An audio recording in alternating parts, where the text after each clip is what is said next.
Hey everyone, welcome to the Oasis Podcast. I'm your host, Miss AJ. Thanks for tuning in. An oasis is something that provides refuge, relief, or pleasant contrast, and that is exactly what you can find tuning into the Oasis Podcast. This will be a space where I and special guests will be cultivating intentional and honest conversations about life's journey. So what are you waiting for? Subscribe now. Also follow us on Instagram at the Oasis Podcast. That's TheOasis Podcast. Hey everyone, thank you for joining us again on another episode of the Oasis Podcast. I hope you're ready to have some intentional conversation. I hope you all are good, enjoying this hot summer day, finally, right? So today I wanted to talk to you all about spirituality, and it's something that's a huge part of my life, along with taking care of mental health. I think spirituality is something that really carries me and gets me through. And I know in recent episodes I talked about shifting and like being in this space where, I don't know, for me at least, not being my full self. It's like in this in-between space of I'm not the person I used to be, but I don't know who I'm becoming just yet. And like, it's a strange space to be in because you really don't know what your normal is. And this week I went to a women of color support group at my job, and it really hit home for me, because of one of the space that I'm in and just feeling off spiritually, and feeling a little bit stagnant. Even though I'm doing a lot and have a lot going on, there's this part of me that feels stagnant. And I went to this support group, and the topic and theme was fear versus faith, and that was like, that just hit home, and in so many different ways. And I wanted to share some of that with you all. For the subgroup, they defined fear as being an unpleasant emotion caused by the belief that someone or something is dangerous, likely to cause pain or a threat. And they broke it up into an acronym, and it's false evidence appearing real. And for faith, it was defined as complete trust or confidence in someone or something, a strong belief in God or in the doctrines of a religion based on spiritual apprehension rather than proof. And the acronym was fearlessly allowing it to happen. And that really, like, literally walking into the room, seeing this on poster board paper, I sat there and I was like, wow. Like, and people in the room noticed. It was like, are you okay? Like, is everything all right? And I was like, yo, this is a message. And I think sitting there in that moment, it made sense to me why I was feeling the sense of kind of the sense of stagnation I was feeling, because a lot of things, there's some things that I haven't been doing because I'm afraid to do. And literally, fear doesn't usually stop me from things, at least not anymore. So 95% of things that I do, I'm still afraid, but I'll push through it and I'll still do it in that fear. But there's like 5% of things that I refuse to touch because of fear. And I think it's that 5% that's been kind of holding me back, and that's why I've been feeling the stagnation. That's a part of it. And just also the fear, it ties into, and just the fear, sometimes it's even the fear of thinking about certain things or the possibility of certain things. And in this support group, we sat here and we talked about that. Like, we did an exercise where we had a partner, and we had to tell our partner something negative or a phrase or something that we tend to say to ourselves, and a fear that holds us back. And that really forced me to be super, super open and honest with myself, even though I was talking to someone else. And I needed that. Like, I really needed to be that honest with myself, because I feel like I've been not necessarily running from myself, but I have been giving myself the space to meditate and focus on the things that are really bothering me. And I was literally forced to do it. Of course, no one, there's no gun in my head, but it really put me in a place where I couldn't do it, but I felt safe to do it. And I just thought that was so impactful and amazing for me, and I just felt like I needed to share it with the listeners, for those of us who might be feeling stagnant, for those of us who are and tend to be more spiritual people, and you're in a space where you just don't feel connected, because that's exactly where I am. It's just, you have some fears holding you back, right? There's some things holding you back, whether you're conscious or of them or not. They're there, and really taking that time to process that. And I was able to do it. And I also realized, recently, my anxieties have been a little bit up. But it's about a particular thing, though. So recently in my neighborhood, and people that I know, are not necessarily like super close to me, but I know have been like losing people. And when I say losing, they've had deaths in their families. And hearing about these things started to make me feel anxious about death. And the weird thing about it for me is that a little bit prior to my grandma passing, not even a little bit prior, like a few years prior, I would say for the past 4 or 5 years or so, death wasn't a big thing to me. When I say big thing, meaning prior to that, I was like afraid of death. And then I got to this space where I understood it, and therefore it didn't scare me anymore. And then even when my grandma passed, there was no fear of death. It was just an understanding, like, she's transcended, she's in a better place. Like, it was literally that thought and feeling. So now being in this space and like hearing about people dying, and again, there were like young people my age, and then people like, of course, like elderly people, it just caused so much anxiety for me. And I realized, because my spirit is just not in the place where it needs to be. And really, I needed to really sit down and meditate with that. And that's causing me that fear of death now, of like, oh man, like, death can happen anytime now, of course, which we all know that, but it's like, oh man, there's so many things you haven't done, what if you never get to do this thing or that thing? And I'm like, but why haven't you done that thing, right? And then it kind of goes into, because you're afraid, you're afraid to do that thing. And it really made me realize, one, where that anxiety was coming from, but two, that it was fear holding me back. And not everyone is able to do this, right? To really be in sync with themselves, and I call it spirit. For me, I'm very in tune with my spirit. When something is off, something's gonna happen, something needs to happen, whatever, like, I usually can feel it. And yeah, not everyone is there. And when you're someone who is pretty spiritual, you feel when you're off, and you'll try things that you've done before to help, and sometimes they help and sometimes they don't. But when you're off, things just don't seem right. And nothing in life, for me at least, is wrong, but I just feel off.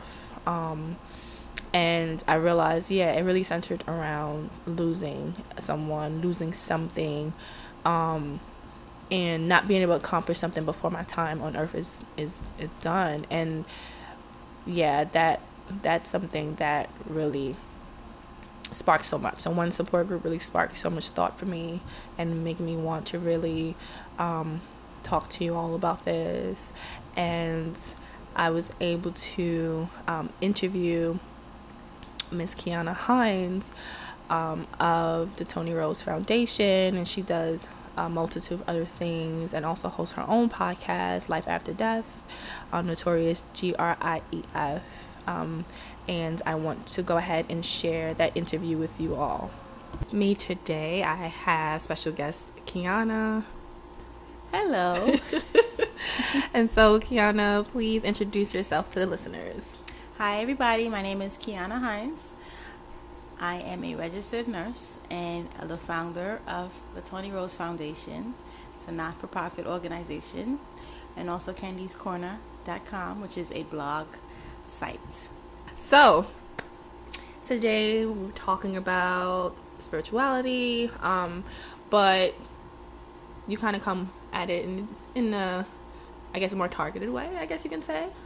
So if you can please, tell the listeners tell them about yourself and how you got interested in the work that you're doing in regards to the foundation.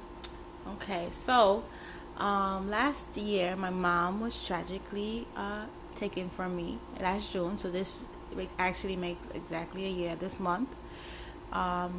Decided to start the foundation in her honor, just for a way to try to keep her memory alive. Sonia Rose Foundation is encompassed around everything related to family. We promote family unity, and we are targeted to organizations and different establishments that are looking for workshops or programs that can help bridge that gap in communication and relationships between family members, whether it be like mother to child, sibling to sibling, etc., etc. So we're about everything family. I sort of wanted it to be a big umbrella, so that I could do different things under it without it being as specific. So, like I said, we're doing everything regarding family. Right now, we are working on a new event coming up, Field Day, next month, which in August, which I'm actually pretty excited about. We are trying to bring back some old games that we used to play when we were growing up, double dutch, hopscotch, show these kids things. Yes. And I want to, sort of introduce that to our generation of kids, because if you haven't noticed, nowadays all these kids know is YouTube. They're not really outside like how we used to be outside. Just want to show them how much fun it actually was to get hot and sweaty. So I'm excited about that. Waiting for the park to go ahead and approve the date. Once that's good, I will start promoting. So under the foundation, like I said, I made it a wide array, I guess, of choices. So I started out a podcast as well. We did one episode. Tomorrow I'm actually recording my second episode, and it's tailored around grief. It's called Life After Death, the notorious GRIEF podcast. And like I said, it's tailored around grief. So when my mom died, I think it sort of triggered something in me. It's like I lost her, but then gained purpose in a sense. And yeah, this is where I am right now. Super busy, but it feels good to have some things on my plate to work on. The podcast right now is my baby, and we are nurturing it. So I'm happy to be a guest on this show. Happy to talk about some of my work and what I plan to do to bring to wonderful people in New York. And I'm happy to be here, AJ. Wonderful. Thank you for that. So you sound like a very busy woman. Yes. And I have a whole 4-year-old daughter. A whole 4-year-old. So you have Kennedy's Corner, you have Tony Rose Foundation, and you just started a podcast, Life After Death, the notorious GRIEF. Yes. And so you said that, and I'm sorry to hear about you losing your mom. I lost my grandma last year. And I know it's not the same type of grief. People think that losing someone is the same, and it's not the same, right? Really depends on the individual and the relationship you have with them. But you said it triggered something in you and gave you purpose. Yes. And so can you kind of talk about what that meant? Yeah. So I think I just wanted to show, because when people, it's a stigma around grief. When someone dies, people tell you go cry, or you let it out, or all these ideas or opinions other people have. But when you're actually that person sitting in it, it's like a different perspective. What if you don't want to cry? What if you want to fight? I think it's okay to have those feelings, but I did realize that there isn't a platform for us, people of color, especially in my age group, to actually talk about it. I know so many people that have experienced death. Like you said, you lost your grandmother last year. I think if we put 10 people in a room, 8 of them would have experienced some type of death in their life. Why don't we speak on it? Because it's like what do we do when we lose someone? Mm-hmm. You know, we just go back to our regular life. Hold it in and just keep going. Yeah. So I just felt like it was really important to have an outlet, because it just seemed like I was just I mean, I lost my dad too, but it seemed like after mommy, everybody I met had lost someone and was like, you know, talking to me and just able to vent to me in this way, because they felt, a safe haven, I guess, and like she understands because she just lost her mom in a sense. So why not open up the subject? I'm really excited about the podcast. I'm getting some great feedback because, like I said, there is a lot of people out here who are dealing with this.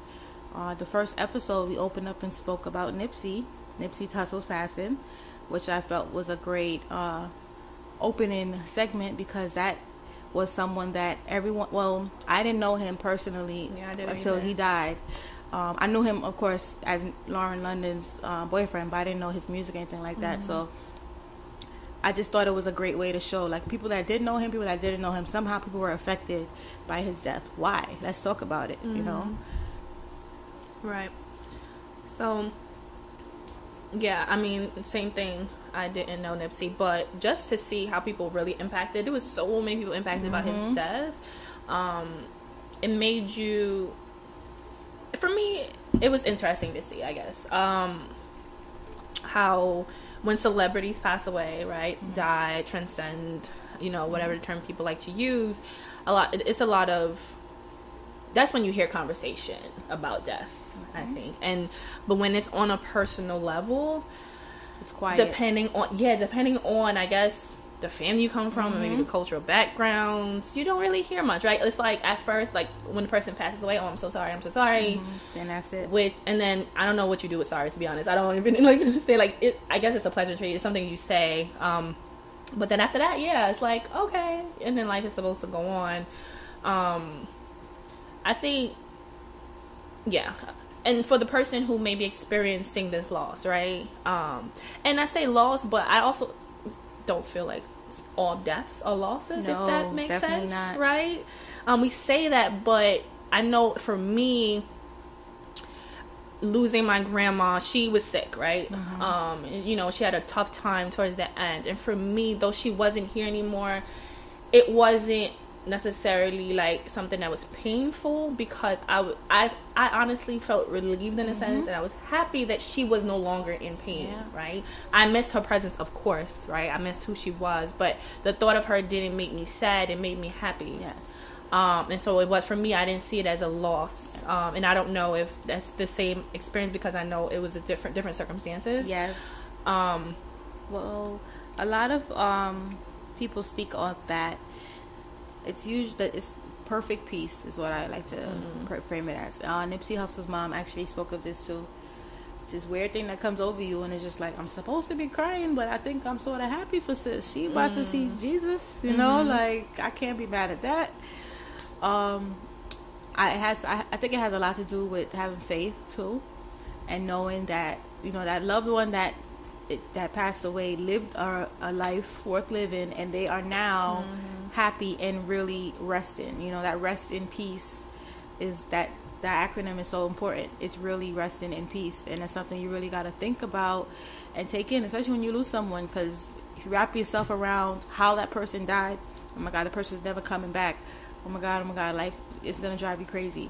That person's resting in peace, and maybe you should try to do the same thing. You know what I mean? Try to encompass that peace in your life, because that person would not want you being so frantic. They want you at peace too. So absolutely, it's very, very true. There's so many things now they don't have to worry about anymore, I guess you can say. But that peace part, I do think, comes from a connection, the connection you probably had with that individual, right? And that also, I feel, ties to your own spirituality. So whatever it is you believe in, right?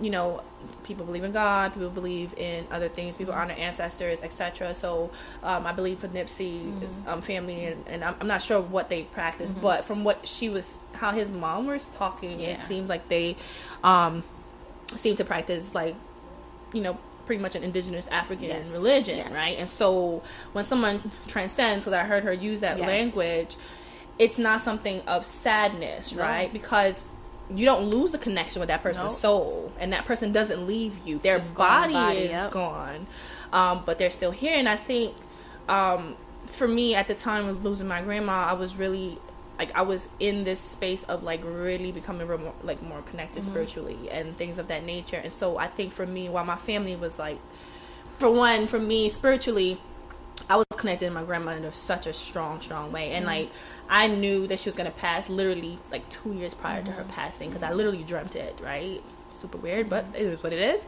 And so I spent a lot of time with her. And so we really bonded before she passed. And when everyone was frantic and losing their minds, I was really like, and like, why are you not crying? First of all, she's not dead yet, right? In my mind, when she was sick, and I knew she was gonna pass though. Like, I knew she was gonna pass, but I'm like, she's not dead. So I'm just we're gonna rock out like it's normal right now. And so when she passed, did it hurt? Absolutely. Like, her not being there, did I cry? For sure. But there wasn't that feeling of like gut wrenching. Something was ripped apart from you.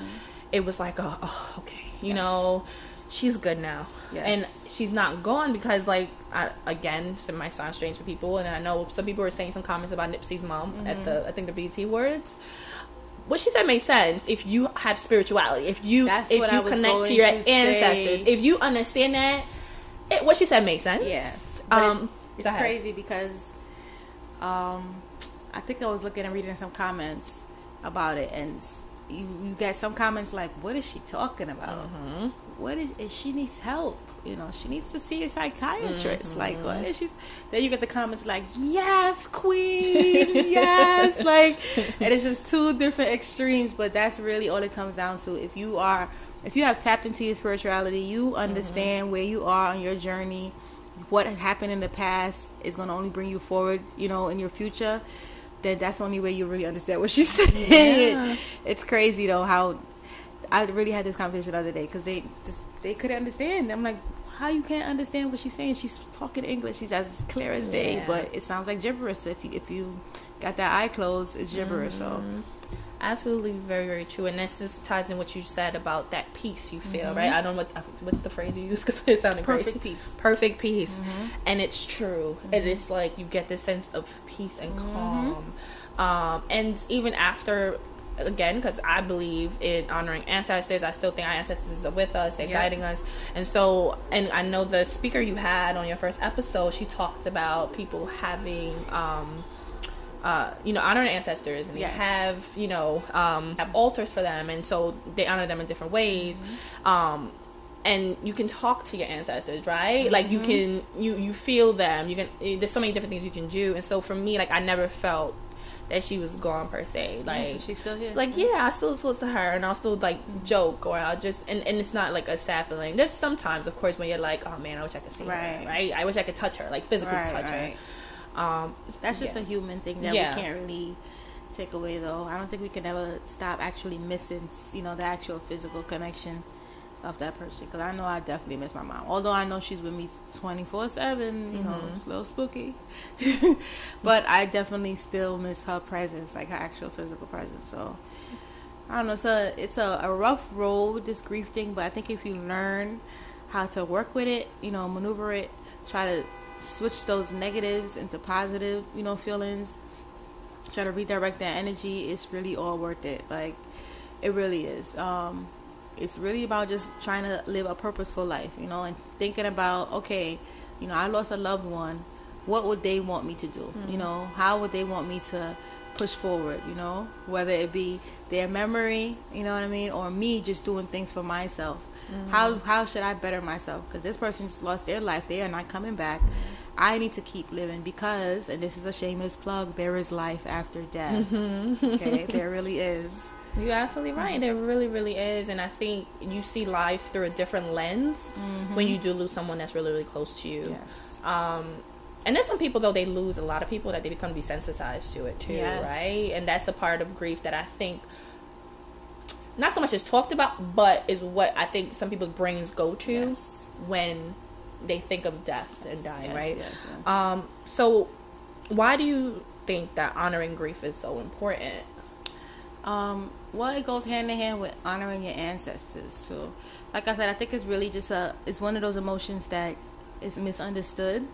and it's always associated with crying and, you know, sad and all those other things. But there's a whole nother, you know, world to grief. Like, it's like I said, that part that triggers something in you to do something. I know so many people that that lost people and established things, you know, started this, started that, started doing that, you know, now I'm working out, now I'm doing this, now I'm doing that, you know. And it's like I said, like you said, when you lose someone close to you, it's something you can't really ever take back. So I think it's important, because you have to learn how to deflect and change those, you know, negative feelings and turn it into something positive, only to benefit you, because you are still here, you know.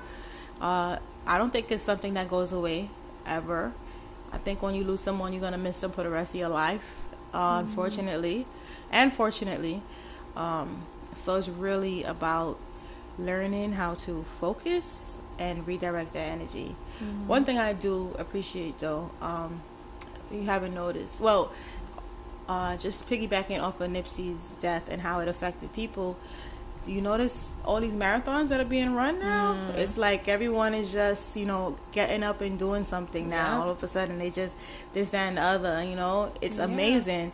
It's finally like the black community is like rebirth and awakening up, and actually, like, we do have to do our own things. We do have to do that. That's why, you know, grief has to be honored, because someone left who lived a purposeful life and has trickled down and spread all of this love and wisdom onto everyone else. Now everybody is aware, you know. So absolutely. Dope. Yeah, and that's like what you said, that's someone who had a purposeful life, and their death is also serving a purpose, right? It's igniting something in other people, and I think that's really what life should be, right? When you leave, you can trickle that out to people.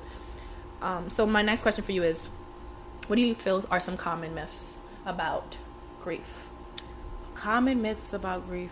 Automatically, you're always crying all the time, or she went crazy, she's going crazy.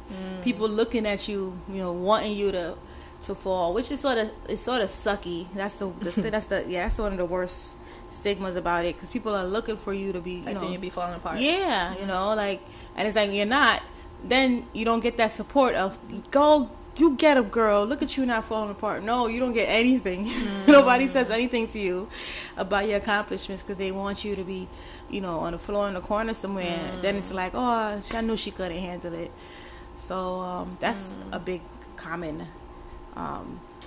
myth. Yes, myth. Yeah. So I didn't even think about it in that way. Yeah, that's what happened to me. Yeah. It's true. So, but you sort of have to be your own cheerleader. I think I learned that too. Another common myth is you just assume people are going to be coming to your, you know, to your help, and you're going to be there for you, and, you know, or people are going to step up and be what what that person that left was for you. No, they don't have to. I'm actually learning that right now, because I had a lot of anger for, like, after losing my mom. Why isn't, like, her best friend not picking my daughter up, making me breakfast? Like, why? Because she's grieving her too. Like, she lost her best friend. She cannot step up and be mommy now, you know. Still working on that, because it's like I said, it's an everyday thing. So that's a big misconception, thinking that people are going to just step up and be what you lost, you know, just because you lost someone. No, people go back to their work. That's why you have to try to figure out how you are going to live now, you know, because people are going back to work. You have to go back to work too. But now, how are you going to work without, you know, that loving person? So. Yeah. That's very, very true. You expect people to give you that feeling that person gave you.